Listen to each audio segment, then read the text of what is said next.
और अब आपको सीधे लिए चलते हैं लखनऊ, जहां पर सीएम योगी आदित्यनाथ प्रेस वार्ता से मुखातिब हो रहे हैं। सुनाएंगे।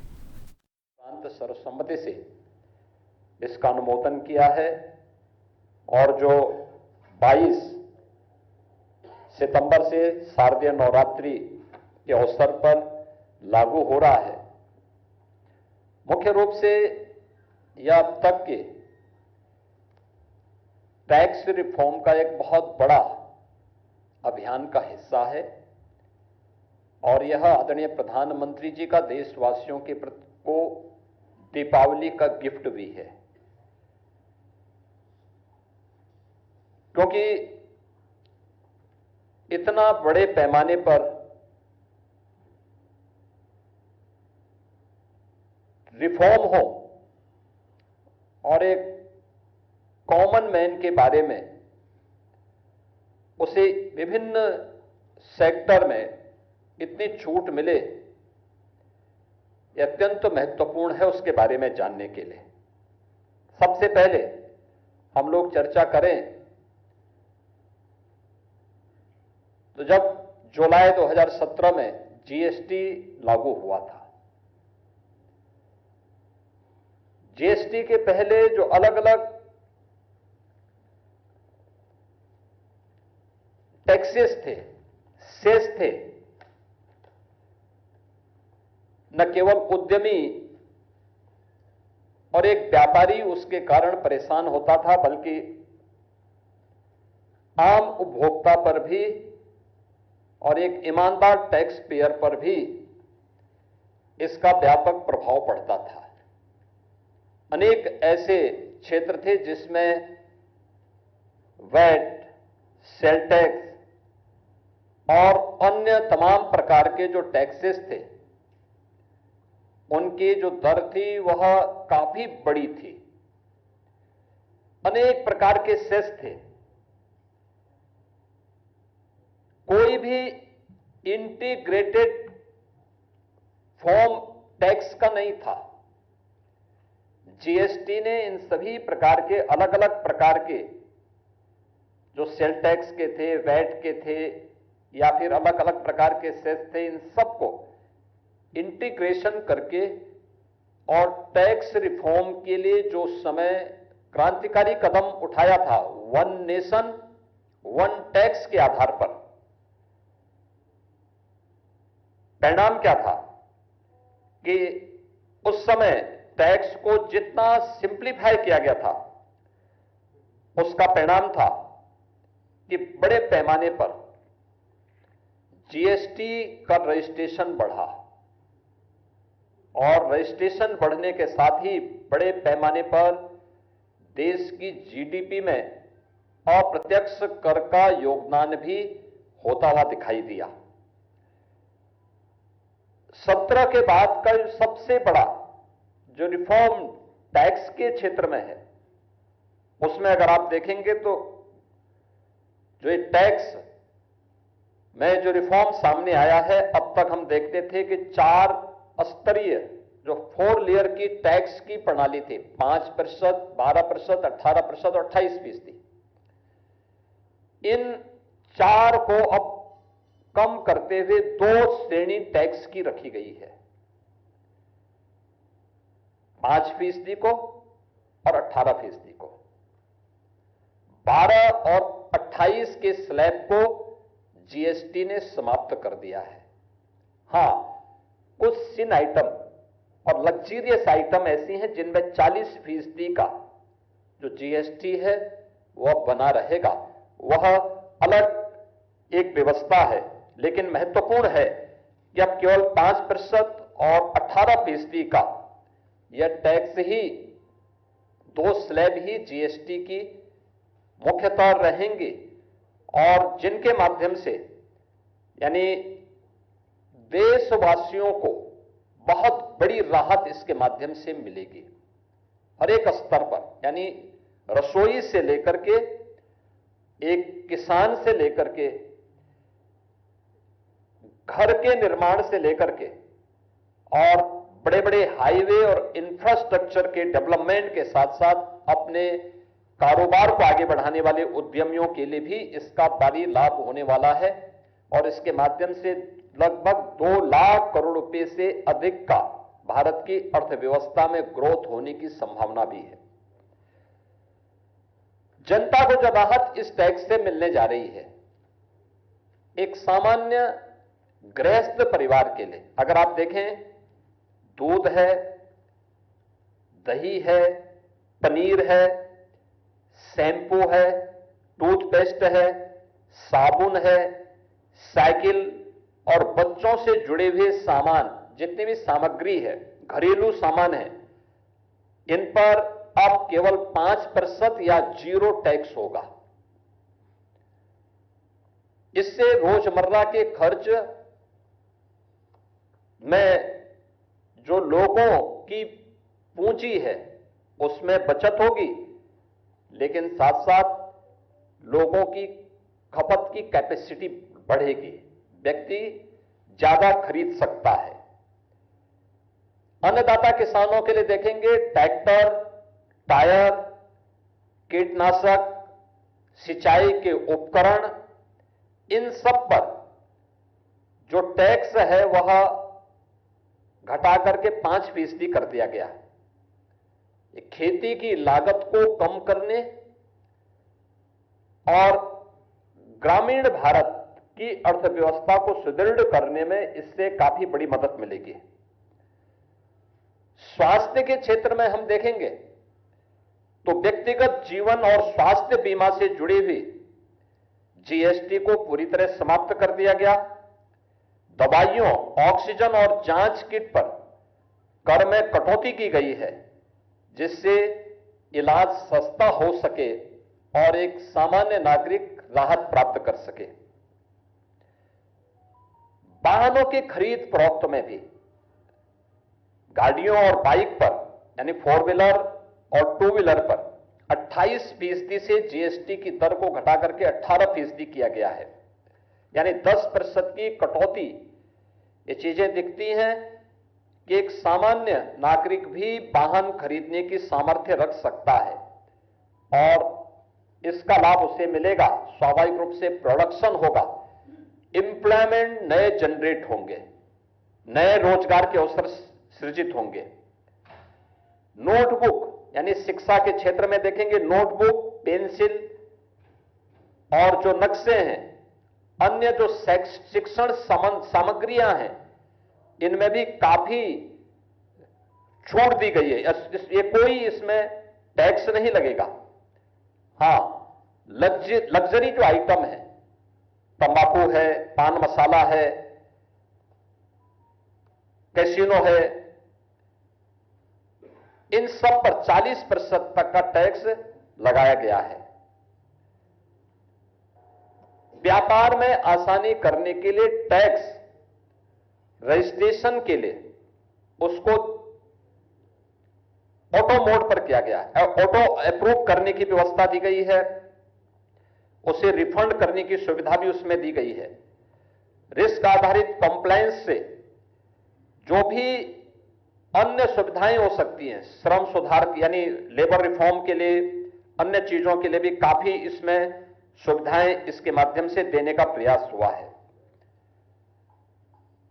जीएसटी आने के पहले और जीएसटी आने के बाद भारत की अर्थव्यवस्था के बारे में जो मैं कह रहा था कि अकेले 2024-25 में देश ने 22,80,000 करोड़ का जीएसटी संग्रह किया है। अगर आप इसे 2017 के पहले देखेंगे, ये केवल 7 लाख करोड़ के आसपास हुआ करता था। अकेले इस वर्ष अप्रैल से अगस्त तक, यानी 5 महीनों में जीएसटी संग्रह 10 लाख करोड़ रुपए से अधिक का हुआ है, जो गत वर्ष के जीएसटी संग्रह करने से 10% तक अधिक है। 17 के पहले जीएसटी में जो उससे पहले टैक्सेस थे, सेल टैक्स, वैट या फिर सेस जो लोग देने वाले थे उनका कुल संख्या थी 65 लाख, और आज 25 में यह बढ़कर के हो गई है 1,51 लाख। यानी लाखों की संख्या में आज लोग स्वतःस्फूर्त भाव के साथ टैक्स देने के लिए दिखाई देते हैं। और जो टैक्स की इस छूट का परिणाम क्या है, यानी 4 की बजाय 2 स्लैब देने का परिणाम क्या है? सामान्य घरेलू उपभोक्ता वस्तुओं की खपत बढ़ेगी, मार्केट में लोगों का विश्वास होगा, प्रोडक्शन ज्यादा होगा और इससे एम्प्लॉयमेंट को भी आगे बढ़ाने में मदद मिलेगी। देश की जीडीपी में इसका व्यापक प्रभाव पड़ेगा। अनुमान है 0.2% से लेकर जो 0.3% तक की जीडीपी में इस रिफॉर्म के कारण बढ़ोतरी होने की संभावना रहेगी। यानी जीवन आसान तो व्यापार में भी आसान, और जब भी व्यापार में आसान होगा तो स्वाभाविक रूप से मार्केट में खुशहाली होगी, और मार्केट की खुशहाली एम्प्लॉयमेंट को भी जनरेट करेगी, साथ साथ अर्थव्यवस्था को भी वह मजबूती प्रदान करेगी। हम लोग मुख्य रूप से इस बात को देखते हैं, जो मैंने पहले भी कहा, जीएसटी लागू होने के पहले 17 अलग अलग प्रकार के कर थे, 13 सेस थे। केंद्रीय उत्पाद शुल्क था, सेवा कर था, मूल्यवर्धित कर यानी वैट था, सीएसटी था, अन्य मनोरंजन कर थे, और भी तमाम प्रकार के कर थे, प्रवेश कर थे, और भी तमाम प्रकार के कर उसमें लागू होते थे। और कोई भी ऐसी व्यवस्था नहीं थी कि जो पूरे देश को एक कर के अधीन जोड़ करके व्यापारी के लिए भी और एक आम उपभोक्ता के लिए भी आसान कर सके। जीएसटी ने पूरे देश को वन नेशन वन टैक्स के आधार पर, आप देखते होंगे आज माल की आवाजाही आसानी से देश के एक कोने से दूसरे कोने पर आसानी से हो सकती है। लॉजिस्टिक और अधिक और कुशल ढंग से हम लोग लागत को कम करके पहुंचा सकते हैं। बार बार टैक्स नहीं लगता, जीएसटी में वन टाइम टैक्स है, एक बार टैक्स लगेगा, बार बार नहीं लगेगा। और अगर कोई व्यक्ति किसी से 2 बार लिया गया है तो रिफंड भी उतनी जल्दी हो रहा है। यह आजादी के बाद में जीएसटी टैक्स रिफॉर्म के क्षेत्र में यह फेडरल स्ट्रक्चर का एक बेहतरीन मॉडल है।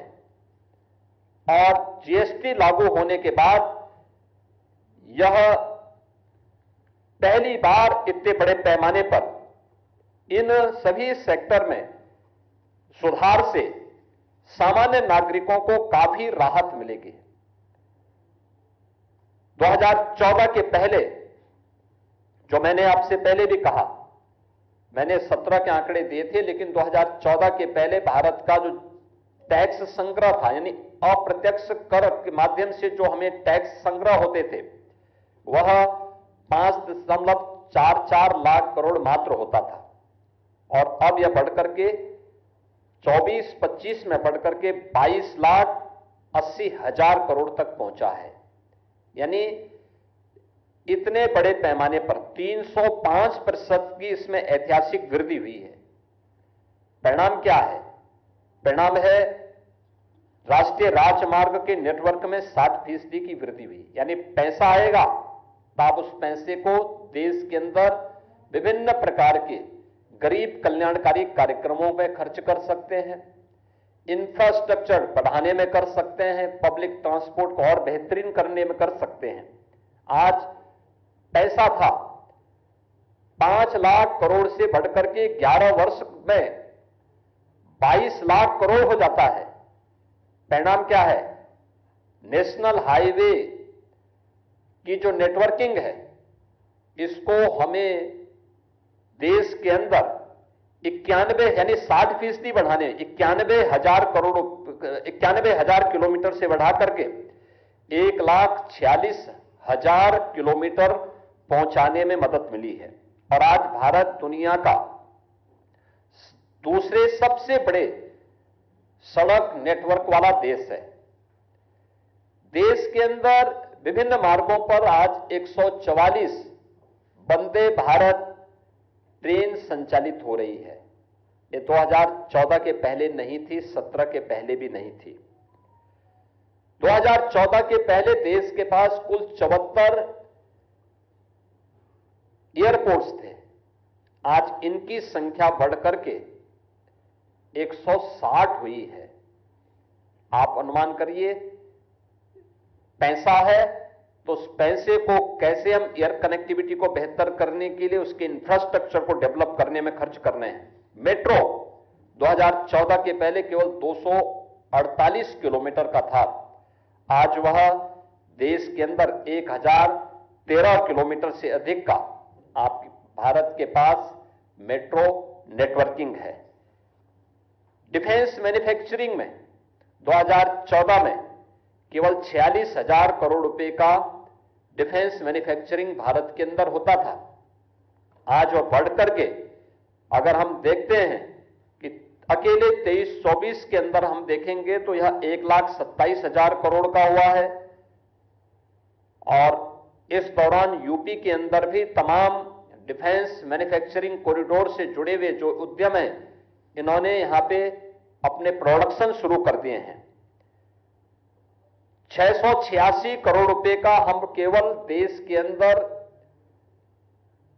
जो रक्षा निर्यात था, हमारा जो एक्सपोर्ट था डिफेंस के सेक्टर में, केवल 686 करोड़ का था 14 के पहले। और 24-25 में यह बढ़कर के 23,600 करोड़ रुपए से अधिक का हुआ है। आज देश के अंदर डिफेंस मैन्युफैक्चरिंग कॉरिडोर में भारत आत्मनिर्भरता के लक्ष्य को प्राप्त करने की दिशा में तेजी के साथ आगे बढ़ा है। आपने अभी हाल ही में ऑपरेशन सिंदूर के अंदर आकाश मिसाइल को, ब्रह्मोस मिसाइल को और भारत की ड्रोन टेक्नोलॉजी को दुनिया ने उसके लोहे को माना है। गरीब कल्याणकारी योजनाओं की जब हम बात करते हैं, 2014 के पहले हम देखते हैं कि केवल 7,000 करोड़ रुपए की डीबीटी होती थी।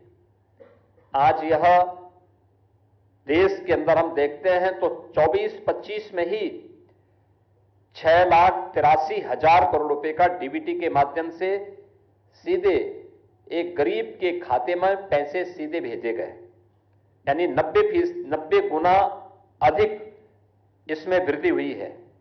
और बहुआयामी गरीबी में भारत की स्थिति आप देखेंगे तो 2013-14 की तुलना में